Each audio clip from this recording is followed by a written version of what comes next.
This is Max again from Push Pull here with Craig and Marty from Microverse Press. And can you explain what Microverse Press is to everybody? Yeah, it's essentially, a small press that is based in Seattle. It's comprised. It's comprised of essentially a grouping of small press offerings, books that we put together that are collage based. Basically, all of them are collage based, except for Marty's book, which he can talk about in just a sec, which is illustrated. But yeah, it's all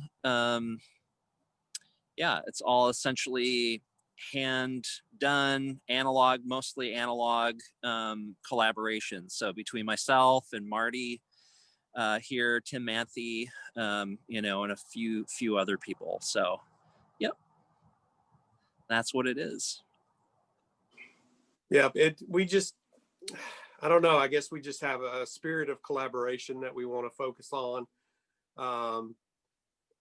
Even in the pandemic, Craig and I have tried to continue to collaborate as much as possible. And, of course, when this all ends, and it will end, we will get back to collaborating, and, hopefully we'll meet some new artists that we will be able to bring into the fold and do all kinds of, we're open to pretty much anything, really. Yep. Yeah, and we, the work that we've done, as far as collaborations are concerned, a lot of, vacillating between a fine art book of images, right? And then a graphic novel style, which is, story based. And so those have been kind of the two different avenues that we've traveled. So working. I have read the graphic novel that you put together. And how do you even approach doing a graphic novel with collage? I know you had a very interesting process for this. Yeah. So that particular process was not knowing what the process was going to be, essentially, and just kind of eking our way through that little by little. So just doing what we did. So Tim and Marty and I just doing what we had been doing, which was 3-person collaborative collage on each one of the pieces, and putting it into a graphic novel format. So we literally had it on the size panel you would for a comic book or something like that, right? And just doing the story, like creating these images. And so we created about 60 plus panels over a year or so. And then we started putting word bubbles on them to kind of create a bit of a more narrative other than just a visual narrative. And then we started putting them in sequence to create the story. And then the last component was putting in the narrative. So the to pull the story apart or together, I mean. And that was really interesting because there was a while where we were just making because I personally didn't know how we were going to put it all together. So I think maybe it was a little avoidance, having to avoid actually making this a thing that was relatively coherent, right? It is definitely a psychedelic trip somewhere, right? Yeah. Marty, want to add to that? Well, it was a lot of fun and, a new territory for us to take all of the images that we made. And we would literally get into Craig's old studio, which is smaller than his new one.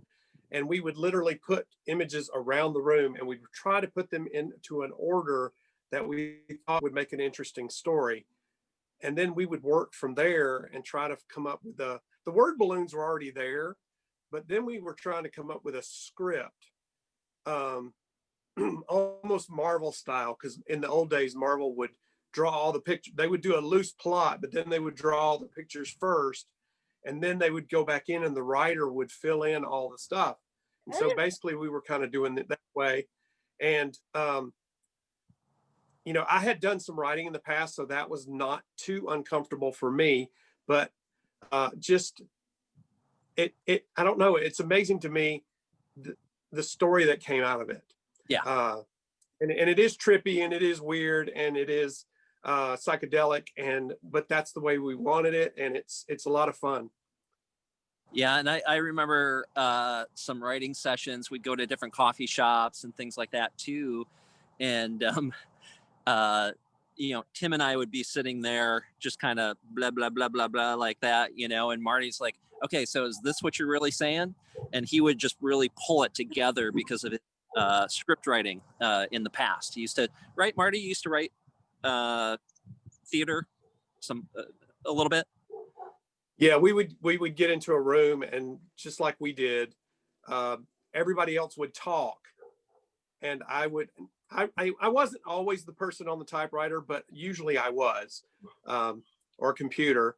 And I did exactly what I did with you guys. I would kind of try and steer the conversation between everybody, and kind of and bring all of the ideas down and into a focused thing that everyone could agree on. So I did that with you guys. I'm glad I had that experience, because otherwise it might have ended up with us fighting. No, I want my idea in there. No, I want my idea in there. But it worked out. Yeah. Or no direction at all. Because Tim and I were pretty like, whoa, what about this? You know, which was cool. So that, yes, that was fun. What was that, Marty? I was definitely the hurting parent. You know. Yeah. So that was. Do you have plans to do another one? Gosh, I don't know. At this point, we'll see. I mean, we definitely left the story open, and I've kind of, and I don't know if Marty's in on this either. I mean, we've talked about it a little bit, but with Marty's drawings that he's been doing, he did some of the collage monauts, and that could be a really fun direction to go, or maybe you know, like a kind of like a surreal departure from the surrealism that's already there, you know. So going from collage to maybe some illustration to have a little bit more direction, because it was really challenging to have reoccurring characters in a collage based story, and we only photocopied a couple of things, which was the collage monauts, you know, in their spaceship floating through space, and the narrator that would pop up every once in a while. But other than that, it was all just straight up analog, you know, one-shot deals that we would have, and trying to navigate that was interesting too. Like, how do you have a recurring character in something that's collage based? So it could be interesting to play with that, but I think that was so intense. I think it was about 3 years that we were on that project, and it was so intense that I think, you know, it's one of those things you gotta fill the well again. Yeah. So yeah, but yeah. And like Craig said before, he and I have been kind of feeling the urge to move into some different areas like silk screening, and we've even talked about painting, you know, large scale painting, where, you know, you might incorporate collage, but you would definitely just big mixed media. I don't know. I think we're ready to stretch out and do some different things. We enjoy what we do now, but an artist is always, you know, I always want to grow and always want to stretch and do different things. So I don't know what we're going to do next, but I feel like it'll be fun no matter what. That's the thing. If it's not fun, I'm going to bail pretty quick. Yeah. And yeah, definitely. I will echo that too. It has been fun the entire time. Next year is our 10-year anniversary of meeting. Oh, it is, isn't it? Yeah. What month was that we met? I think it was maybe February or something like that, February or March. I think it might have been early in 2011. And we met we met at a show at the Fremont Abbey. I used to live down the street from there, and I had a studio up in the old bell tower. So I, like a Hunchback Notre Dame, right? But anyway, I curated the shows that came through the Abbey, the art shows, and I wanted to do a collage one because I was really into collage. I did a lot of collage in grad school, since probably about 2002, 2003, I was doing collage.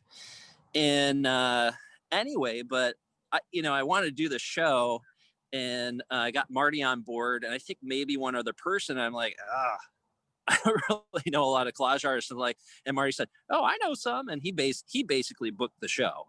I mean, he got everybody in, and one of those people was Tim, and they had collaborated already on a couple pieces that were in that show, and independently, we struck up conversations, and then decided to get together, and that's essentially where that was born in 2011. And we worked on our journals from that fall through the beginning of 2012. And that was, I think we did about 150 pages, 150 works for that. Yeah. Oh, yep. Cryogenic. Yeah, that's Nude. what this book right here is. It's the actual journals that we started. We just took the pages and created a book of art, because I mean, we had so much fun doing this. We would take the journals home and collage over one on top of one another, and then we'd meet back together, usually at a coffee shop, and we'd be looking through them and laughing our heads off at what we had done to each other's art. And so we had to do that into a book. And so that's what this one is. So how did the name Cryogenic Nude America come along? Because that's one of the questions I get, and I'm like, I don't know. Well, doesn't it make total sense? Yeah. Well, it was just popped in your head. Yeah, it was 3 journals. We each had a journal. One was called Cryogenic Pancakes. Cryogenic Pancakes. One was called Nude Beach Party, and the other one was Look at America? Yeah, Look at America. So we combined the 3 into Cryogenic Nude America. Okay. Yeah. Which works. I mean, it's a really good title. I like it. Yeah, it definitely draws a lot of people in. Yeah, that's awesome. Yeah, and those were interesting because, again, the journals, by the time we got done with them, they had just, the spines were all broken, right? Because it just had expanded so much because we just put so much into them. So yeah, they were a mess, and so we photographed them, and then I did a lot of just kind of stitching with the image. We didn't alter the images. But we definitely had to just give it its true justice, right? Visually, uninterrupted surface. So, but say if you ever got to see the journals, you'd go, whoa, transformation. But everything's intact as far as like all of our fingerprints on the individual images and stuff. But yeah, that was really fun. Do you think there's something about? Yeah, who knows? Maybe one day, who knows? Maybe one day we'll go back to our roots and do that again. Yeah. Do you think there's something about collage that lends itself to collaboration? Because there's not a lot of that, people creating images together in other types of art. Yeah, I think so. I mean, collage is such an immediate medium, and for me, I teach art and digiphoto and fine art and stuff like that. And I was explaining to my students, I said, because we were talking about sketchbooks, and I said, well, this is kind of my sketchbook. I'm not a like a daily get the pencil out and paper and stuff like that at this point. For me, it's just such a rapid way to express yourself. And also you're not only collaborating with, like, say, Marty and Tim or these other people, but you're also collaborating with these other artists, photographers, graphic designers, right, out there over time, that when they made their work, when they took that photograph and put it into the context of whatever it was for, had no idea that somebody in the future was gonna pull it apart, think it's interesting, and make it something new. And so to me, it's a really interesting way to collaborate across time and medium, and with lots of different artists. So and just the storytelling aspect, I mean, it's just so immediate. There's no way that you can look at a collage and not get an interesting story out of it. And it's a little bit like a poem, where it's open for interpretation. Even if you include, some word bubbles in it, like Marty's work has a lot of, his collage work has a lot of word bubbles in it and stuff like that. There's still room there, which is really nice. And so it's that kind of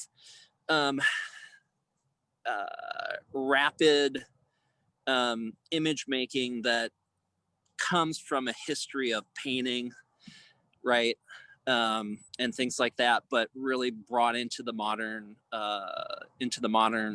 context with the types of images that are there, or that we find and that we gravitate towards, because we do gravitate towards certain imagery. I gravitate towards medical stuff and machines. So yeah. I never knew until I got into collage that there were so many collage artists out there. And now, of course, we're all connected through Facebook and Instagram and all that. And now, when I started, Sarah sat down at a table when we first met and started doing collage. And I had played with collage a little bit, but I was like, ooh, that looks fun. I'm going to do that with you. And then I just started doing it because it was so much fun, and it was easier than dragging the paints out and less messy. And then after we moved to Seattle, I started meeting collage artists, and then we get online and, oh, this guy here, Marty, your stuff looks like this guy's work. And I'm like, really? Who is that? And he lives in New Zealand, and he uses word bubbles too, but he's been doing his work since the 90s. And I'm like, oh, okay. I had no idea. It's crazy how many people are out there doing this stuff. But I do feel like I feel like our stuff is recognizable as us. As I look at collage art around, I feel like we really push. Our stuff is wild and crazy and psychedelic and just I don't know. I feel like just like our journals fell apart. I feel like the paper sometimes has got so much on it that it's just going to fall apart. It's going to go, I can't take it, and it's going to fall apart and just crumble right before our eyes. Yeah. And I think that's one of the things that sets us apart. We just want to push that image until it's screaming. So yeah, and I would say too, because there's all, like Marty was saying, there's all different styles of collage, from just basically paper assemblage, super abstract stuff, to more in the vein of what we do, which is super focused on narrative, on telling a story. And I think one thing, like, to piggyback on what Marty was saying, is that I think that, with the graphic novel, that was a bit, in my opinion, kind of genre breaking. Like, I hadn't really seen people, I'd see like a one-off, we would see like a one-off narrative, like, oh, here's this story going on, but it was just contained in that. It wasn't really part of a series. And so, doing that, I think, was really, really exciting, to do something that that is collage based, and is a visual narrative, but is also a sequence story. And I think that's what sets us apart a little bit from collage, because there is a lot of collage out there, and there's a lot of amazing collage out there, well-respected collage. But I would say if we were to ask ourselves, what's our niche, I think that's one that we hit, is that sequential narrative, graphic novel-esque. Yeah. Yeah, and we can't help but do that because we're so into comics and sequential art and graphic novels. I mean, he and I both have shelf after shelf full of graphic novels, and then I have a huge bin full of zines that I've bought over the past few years. Okay. We just cannot help but be inspired by that stuff. And just translating that into collage. Yeah, definitely. It's kind of a problem. I will admit I have a problem collecting just the zines and just being a part of the rich zine culture here in Seattle. Short Run, we did Short Run one year, which was awesome. And then all the different shows that we do, and all the different people that we meet that are at different levels, from a completely illustrated book to a collage-based book, and everything in between. So I personally like being a part of that family of storytelling. Yeah. So as collage artists, something that I get asked frequently when I'm teaching art business classes is about collage and copyright issues. So does that ever play into the images that you select or how you put things together, or do you not care? What do you think, Marty? Because we get a lot. Yeah, I chose years ago to not worry about it, because if I did worry about it, I would never make anything. I did in the beginning, I did use some stuff that graphic artists had created, and I don't do that anymore. I try to stay away from pulling things that are artistically based, unless, of course, and I take exception to comic books. I've been doing these comic book collages, but they're really old comic books, and I'm pulling them apart and ripping them up and doing, and I don't know, but I don't want to worry about that. If somebody wants to sue me, I guess they'll just have to sue me. I ran into I talked to a friend of mine one time. He did a lot of parody art of Disney. And I said, you don't worry about them coming after you? And he goes, let them come. And he goes, that'll just draw more attention to my stuff. So I'm just don't worry about it. I remember Tim, I think he drew our attention to this. National Geographic photographers are aware of collage artists using their work, and they think it's cool. Yeah. Well, he actually got an email from National Geographic. Yeah. And he was like, oh, hopefully I'm remembering. Oops. Ooh, Craig fell down. Live action. Woo! Anyway, I hope I'm remembering this correctly. But anyway, he got the email. He's like, oh crap. He thought, oh God, this is it. But he opened it up and it was basically, we love what you're doing. Keep doing it. Yeah. I think they really love seeing art having another life. Mm-hmm. Right. And I think that's really important to think about that as having another life. And if it got to the point where we made some real money off of it, right, I would definitely want to compensate the artist if that came up, or if we had a way to do that, just include them in on the process. Because we all know that coming up with I don't know, what we think is an original idea, or just going through all the time, effort, sacrifice, and things like that to do our art, needs to be honored. It really does. So it is something that comes up, and it's something that I think about. But at the end of the day, you know, when I've read up on it, it's just really about how far have you taken it out of context, its original context. So if you have taken it far enough out of its original context, which doesn't have to be too far, then typically you're fine, you know, and we don't really worry about it. It would be a good problem if we were making enough money that somebody wanted to sue us. Yeah. So I'm like, sure, I'll share $1 million with you, no problem.